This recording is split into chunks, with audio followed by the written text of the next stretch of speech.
Hello, hello! It's me, David Jones, at Tenacious D Jones on the Twitter app, Tenacious D Jones on the DraftKings app. Hopefully you see me up top. Hopefully I'm tying with you for these first place takedowns of these showdowns that we've been doing over at FTN Daily the past 2 days. Tuesday night, myself and Mr. Fantasy Guru Drew took down the showdown slate. It was great. Split a nice chunk of change up top. Monday night, Fantasy Guru Drew took it down himself. Is that 2 in a row? Is that 3 in a row? I don't know. It's a lot of money, and we're winning a lot of money over there, and we're trying to help you. Okay, done with bragging. Look, you're watching me on the Mayo Media Network here on YouTube. Please smash the like button, and please subscribe to the channel. A lot of great content coming out of this channel, but you already know this. You have been watching for a long time. We're talking DraftKings, New England Patriots versus the Los Angeles Rams, Thursday Night Football Showdown slate. How much money is up top, you ask? Well, there's $1 million to first up top. It's a lot of zeros, and people have been taking these things down by themselves, and the lineups haven't even been that crazy. People don't understand there's so many different combinations that you can have on these things. I know you're looking at a player pool and saying, okay, I only got 16 guys in my player pool. Everyone's going to have the same lineup. They're not going to have the same lineup. They're not. All the time. They are if you use your entire salary. That's tip number one. Don't use your entire salary. When you watch these showdown slates and you see someone's tied up first and the prize pool is $500,000 and the first place guy is only winning $350, it's because they use the whole salary, people. That's what happens. When you see it's a very small little amount, it's because they use the whole salary. Everyone uses the whole salary. Don't use your whole salary. Separate yourself. Separate yourself and take it down alone. All right. Getting weird, getting quiet, going to ramp it back up. So, who's going to win? I think the Rams are going to win. I think it's going to be a low-scoring game. I think the 44.5 is about right. I think it's going to be a boring game, a defensive game. So let's start talking about the players. We've got the two quarterbacks up top. Mr. Jared Goff, $16,500 going up against the New England Patriots.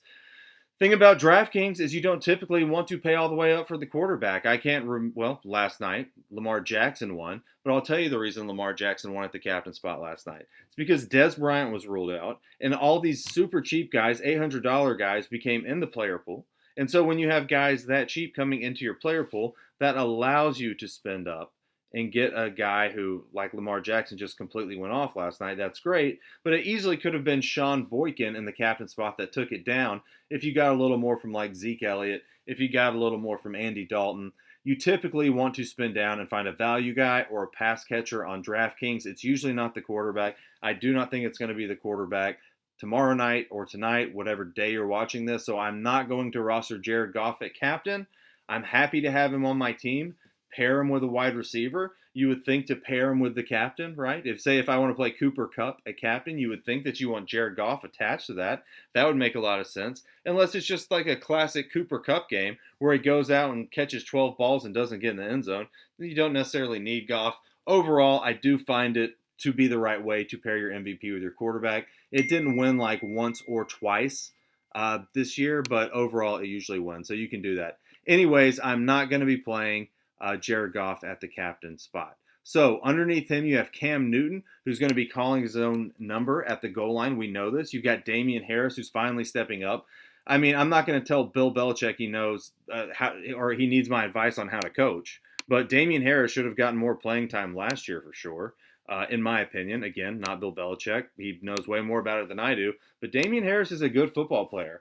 Problem with these backs for the New England Patriots is you have a lot of good football players. Sony Michel is a good football player. He's been dealing with some injuries, but he is very good. I guarantee it. James White definitely plays his role. Rex Burkhead is still going to be out of this one. He is on the injured reserve. So I named all those running backs because Cam probably takes away from them when he calls his own number when they're down at the 5 or at closer in the red zone. I don't know that I want Cam here either. Look, obviously a dual threat. He can run. He can pass. He's going to try and get a touchdown himself. I would prefer him over Goff at the captain spot, but I just went on a tirade about why I don't want quarterbacks there. I want pass catchers.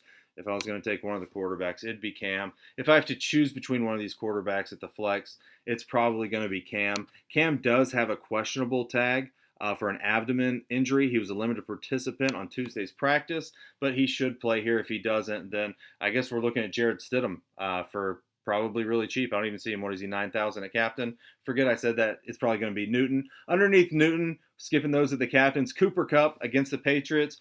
I preach this about the Patriots. You do not want your number one wide receiver going up against the Patriots. Bill Belichick's whole plan for, I don't know, the past decade has been limit the number one wide receiver, who in this case is going to be Cooper Kupp. I know Robert Woods is fantastic. However, they can use him in different formations, out of the backfield. Not stuff that Cooper Kupp typically does. That's all Robert Woods. Bill Belichick is not going to stop Cooper Kupp, but he's going to do his damnedest to limit Cooper Kupp. When by limit, I mean not reach the ceiling. Good at flex. If you want to go captain, I get it. He's going to get a lot of balls coming his way, but I'm probably going to have Woods ranked over him. Still a good play. I just worry about that wide receiver one going against New England. Might sound crazy, but we'll just watch. Go back and look at the last New England games for, like I said, the past decade. Wide receiver one seldom hits his ceiling game. Fine at flex, not my captain. Robert Woods, I'll play at captain. $13,800. Look, Woods and Kupp, they're just going back and forth, having productive games. The last 3 games for Robert Woods, he's coming around a little over 20 points average on DK, 18.5 last game, 15.8 against San Francisco, 33.6 against Tampa Bay, whose secondary has fallen apart, apparently, because everyone's roasting them now. And I like Woods, like I said, because he can run a few. He's not the wide receiver one, which leads me to the wide receiver two. And look, when I say not the wide receiver one, like I know he's very, very good, but I'm still going to give that to Kupp. So I like wide receivers too against the Patriots. That's all there is to it. If you're getting double covered, I don't know if they're going to do that with Kupp. You might not need to, but they're going to scheme to take him out, leaves more opportunity for Woods. And that's usually how it works. It might sound crazy, but just watch the game. That's probably what's going to happen. Damian Harris is next after him, $13,200. He seems to have passed Sony Michel. Definitely James White on the depth chart. I was singing his praises a little bit earlier about being a good running back, and that has nothing to do with the college that I went to, which is the same as Damian Harris's. He had 16 attempts last game against the Chargers. Then they ran away with it, kind of pulled him out. Arizona, 14 attempts. I mean, look, he's good for, 14 to 16 again here. Is it easier to run on the Rams than to throw on the Rams? Yes, it would make sense. However, he's not really utilized in the pass game. That's going to be a James White thing. So it's a little bit scary. Can he get a big chunk play, get 50 yards in one run and score a touchdown, which might put him into the captain? It could happen, but I like pass catchers too much on DraftKings. I probably won't do it at captain. Fine at flex. Cam Akers. Pants off for Cam Akers. He's looking good. He's getting the opportunities. He's passed Darrell Henderson, who's priced just underneath him. Last week, he got 21 attempts, which is a lot for Cam Akers. Sean McVay came out and said that the game is slowing down for him, which is what you expect from a rookie. That's why, rookies, it takes time to develop. That's why you don't draft CEH in the first round. I was trying to tell everyone, never take a rookie in the first round of your seasonal drafts. Come on, you can't do that. It's the end of the season coming up. You're starting to see some of these rookies excel. Cam Akers, he's okay, but again, not really involved in the pass game. We're talking captains here, fine at flex. I don't think I want him at the captain. People are going to be excited about him. But look, Sean McVay can use any of these running backs he wants. Look, I know he got 21 last game, but Sean McVay's not really a guy who just stays doing the same thing. He's going to do what he thinks is going to win the game. And if they're falling behind, then you might get Brown back in the mix more. Or if Henderson comes out there and he's being more effective than Cam Akers, then guess what? It's Henderson's game. You do have a questionable tag for Cam Akers with a shoulder injury. I think he's going to play. Keep an eye on it. If Akers is out, then you can just pivot to Henderson. The running back one there is probably going to be Akers. Probably going to be a good flex play. Easier to run on the Patriots than it is to throw on the Patriots, just slightly. So the running backs look like they're in a pretty good spot here. I don't think you have to have both like Damian Harris and Cam Akers on the same team, but putting one is probably a good idea. But look, the same thing I said for Sean McVay and his running backs goes double for Bill Belichick. Like, we think Damian Harris is going to come out here and be the workhorse, but if he's not effective and Sony Michel is, then Sony Michel gets the run. Or if James White, or if they fall behind and they need to call on James White, that's just the way it works, because James White is the pass down back. I'll try and summarize all this. I feel like I'm all over the place. Summarize it at the end. You have Jacoby Meyers next up, captain price. Skipping over Darrell Henderson, captain price is $10,200. The Rams are the number one defense against the pass this season. They're better than the Patriots. They're better than everyone. They're number one. I mean, they've got Jalen Ramsey, Darius Williams, Troy Hill. Nice little trio there. It's hard to throw on them. And guess what? It's hard for Cam Newton to throw. He's not throwing passing touchdowns hardly ever. I got to take a sip. He's not throwing passing touchdowns. He's just trying to run it and force his will.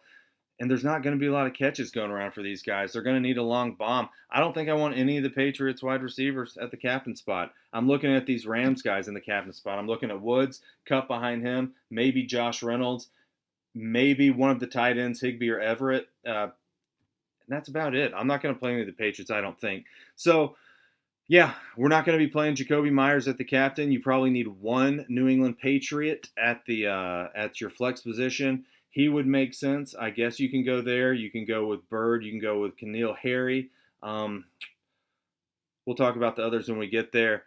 Meyers being the most expensive kind of gets me to the other guys more, just because I'm worried about his matchup too, N'Keal Harry or Bird. So he's just okay. I'm not real high on him. James White, you're going to need the New England Patriots to fall behind and them to call on James White. I do think the Rams win this game, so you can see more James White in the fourth quarter. Last game, though, I mean, it was all Harris. He didn't get any rushing attempts. Again, this is because the Chargers were losing so bad. Usually you see him get about 4 or 5 rushing attempts, but when that was happening too, Sony Michel was out. So it's a tough call with James White. What you can count on with James White is the passing work in a game that should be somewhat close, you would hope.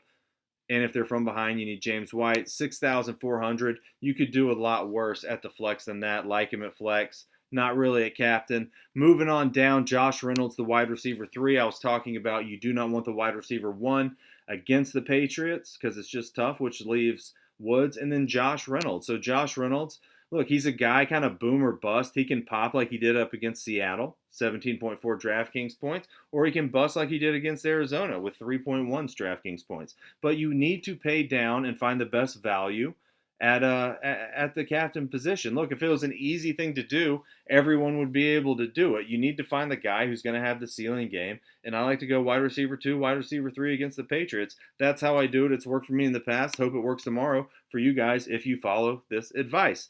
Underneath him, you have Tyler Higbee, who's going to be the tight end 1. I love Gerald Everett, but he is behind Higbee in this situation. They get similar workload. Tyler Higbee, people probably go towards because last week he got 6 targets, 4 receptions, 1 touchdown for 12.4 DraftKings points. Patriots pretty good against the tight end, though. I mean, they're ranked 5th against the tight end. It's pretty good. I don't think I want to chase the Higbee points. Not that I think he's a bad play, but I think he'll be overowned because he got that touchdown last week. He's fine at the flex position. Again, I've been saying that about everyone. I'll summarize at the end, but I don't want him at my captain spot. Sony Michel, 7,200. I'm just flip it over to flex pricing now. Sony Michel, 4,800. Getting cheaper. Look, he was the guy to start the season. Now you've got Harrison there. Could he rip one off? He could rip one off. The Rams are 20th against the run. So the Rams and the Patriots have both been averaging giving up 1 touchdown each the past 3 weeks. So that's pretty average there, or equal, I should say.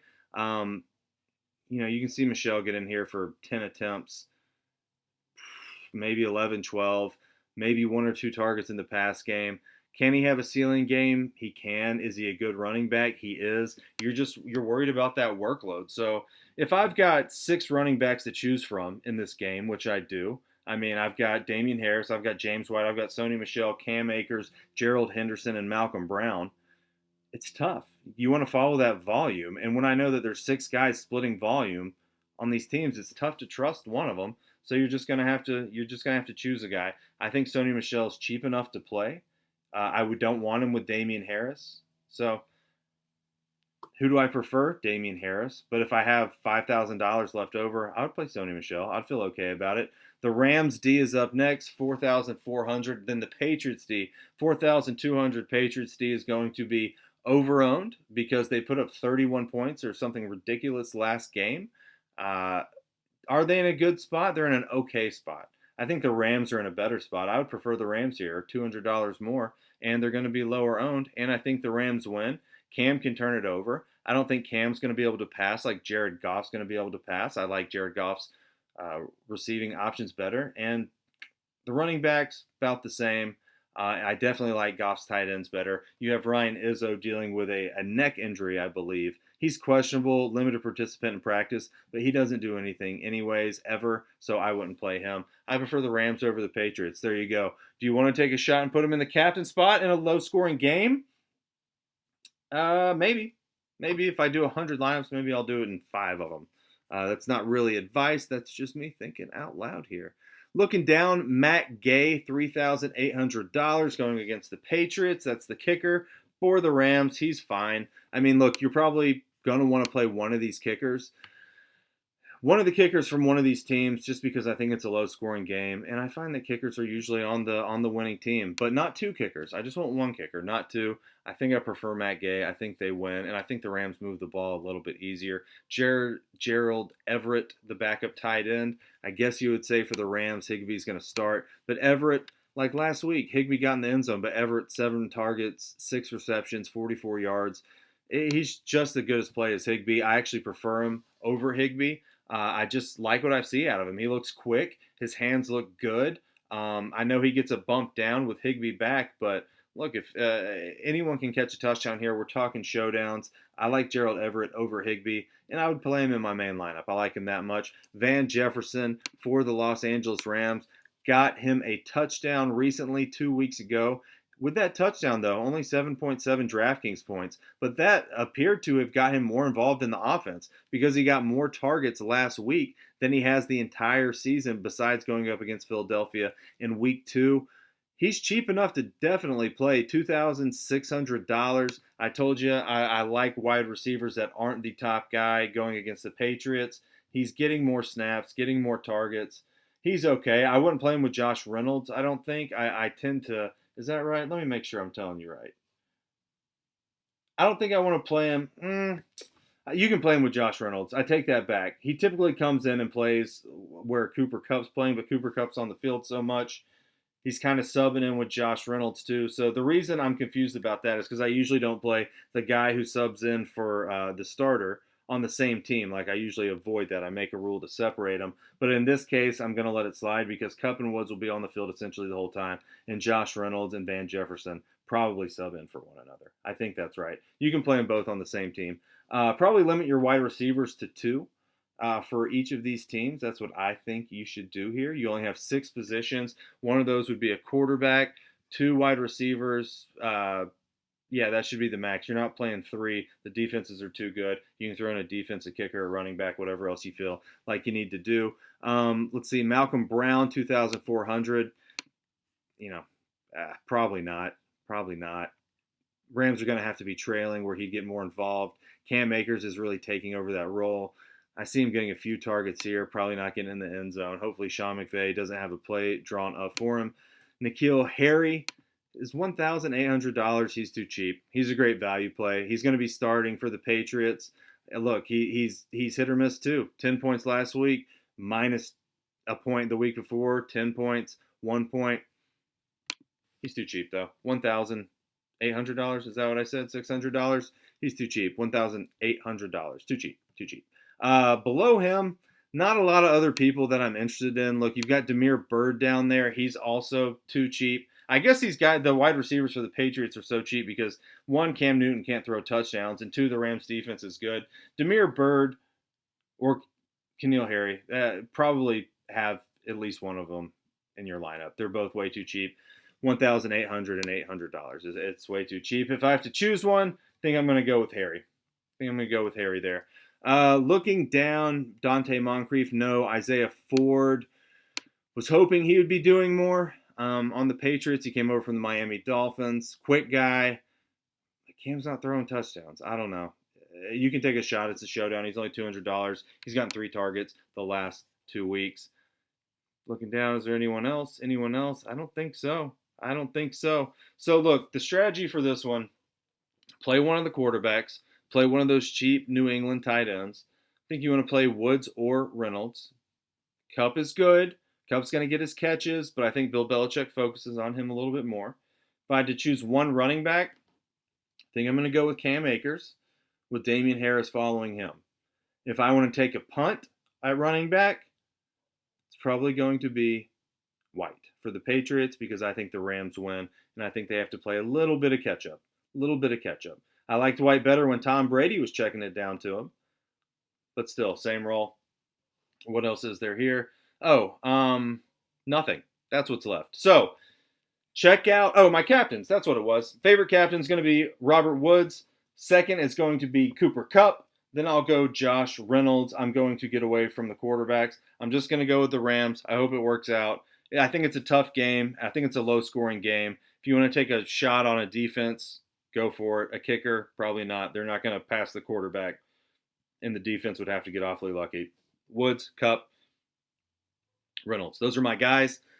Thanks for watching. Please give me a follow over on Twitter if you're not already. Please subscribe to this channel if you're not already. Please go over to ftndaily.com and check out all the content. Oh, by the way, one of our guys, Two Gun, if you've heard of Two Gun, you can go follow Two Gun on Twitter. Took down 400,000 real American dollars on Sunday, and I'm jealous. I have not won $400,000 at once before, and I'm very jealous, but he did it, and his article was up, and we had a lot of subs cashing from it. He's actually doing a coaching session on the FTN Discord this Saturday, 8:30 or 7:30, depending on your time zone. Follow me. I'll retweet it. Thanks for watching, guys. Good luck. Hope you take it down solo. Hope you take down that million. If you do, please tag me. I hope one of my plays helps you out. Thanks for listening. Bye-bye.